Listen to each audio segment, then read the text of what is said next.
Hello viewers, কেমন আছেন? আশা করি সবাই ভালো আছেন। তবে হচ্ছে আমি রিসেন্টলি একটা জায়গা কিনেছি। জায়গাটা হচ্ছে ঘোষিয়াহাটের বাজারের সাথে, একদম বাজারের সাথে, ব্রিজের সাথে জমিটা। তো আলহামদুলিল্লাহ এবছর হচ্ছে আমার গাছের ফল আমি নিজেই খেতে পারছি। তো হচ্ছে এটা হচ্ছে জলপাই, উপরে হচ্ছে জলপাই পাড়ছে, দেখেন একটু। এই হচ্ছে জলপাই পাড়ছে, আর হচ্ছে নিচে আমি।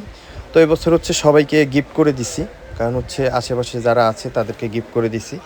তাছাড়া ঢাকাতে কিছু দিছি। তো সব মিলে হচ্ছে ভালো লাগছে আসলে নিজের গাছের ফল, এবং হচ্ছে অনেক কষ্টের টাকা দিয়ে এই জমিটা আমার কেনা।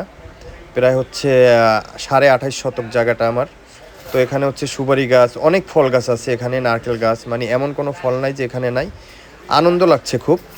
তো সবাই ভালো থাকবেন আর দোয়া করবেন যেন ভালো ভালো কিছু কাজ করতে পারি আপনাদের মাঝে।